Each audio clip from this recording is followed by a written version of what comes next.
There is a moment in the human psyche when everything goes silent. Not peaceful, not resolved, silent.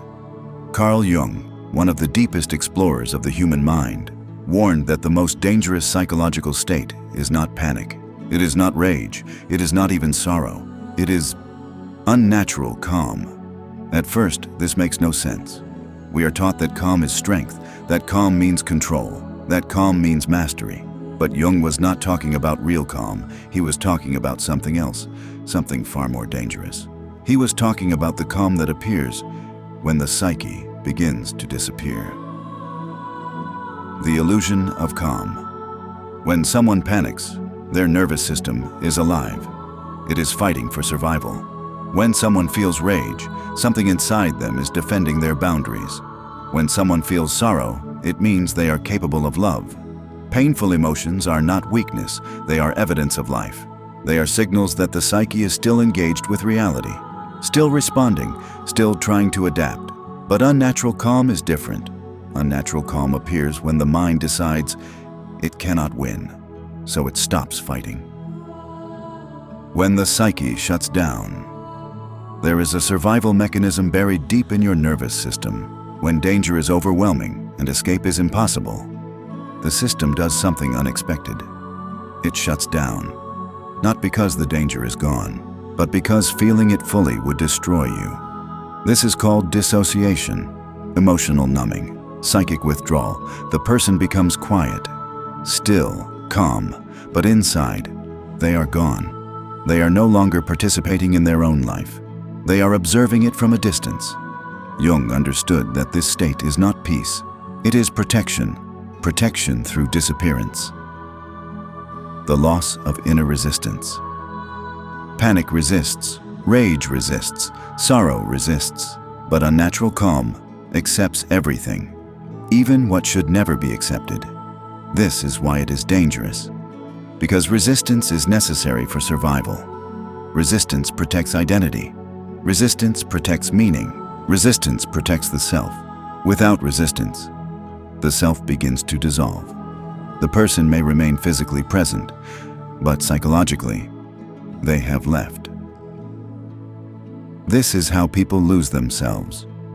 This is how people stay in situations that destroy them, not because they are weak, but because they have become calm, too calm. They no longer feel the alarm.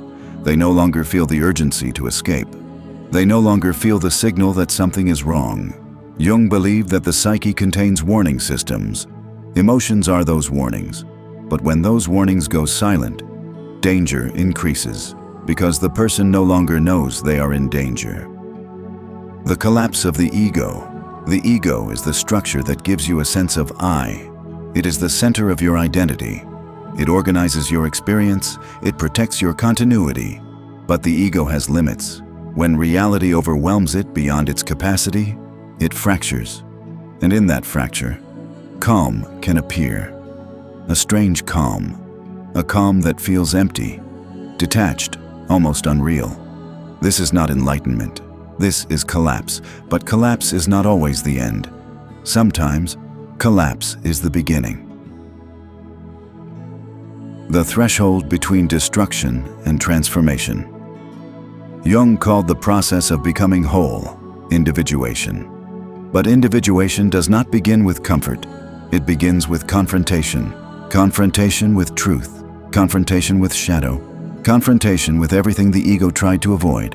When the old identity can no longer survive, it dissolves. And in the space where it dissolves, there is silence. This silence can feel like calm, but it is not peace yet. It is the absence of the old self. And in that absence, something new can emerge. The difference between dead calm and living calm. There are two kinds of calm: dead calm and living calm. Dead calm is empty. It has no energy, no presence, no awareness. It is numb. It is frozen. Living calm is different. Living calm is awake. It feels everything, but is not controlled by it.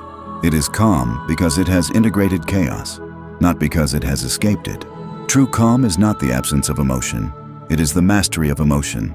It is the ability to remain present inside the storm, without disappearing.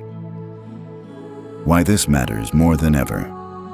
Many people today live in unnatural calm, not because they have found peace, but because they have disconnected from themselves. They distract, they numb, they avoid, they detach. Not realizing, they are slowly abandoning their own psyche. Jung warned that when a person disconnects from their inner world, they lose their direction, they lose their meaning, they lose their soul. Because the soul speaks through feeling, and when feeling disappears, so does the connection to the self. The return to consciousness. But Jung did not believe in permanent loss. He believed in return. He believed the psyche always tries to heal, even after collapse. The way back is not through forced positivity, not through pretending everything is fine. The way back is through feeling again, through reconnecting, through allowing emotion to return, even when it hurts, especially when it hurts. Because pain is not the enemy. Pain is the signal that you are still alive, still present, still here. The final truth. Jung wanted you to understand the most dangerous moment is not when you are afraid. It is not when you are angry. It is not when you are broken. It is when you feel nothing. Because that is when you stop fighting for yourself. That is when the self disappears quietly, not in chaos, but in silence. But if you become aware of this silence, if you bring consciousness into it, it can become something else. Not the end, but the beginning. Because from the emptiness, a new self can emerge. Stronger, wiser, whole. Not calm because it is numb, but calm because it has faced everything and remained.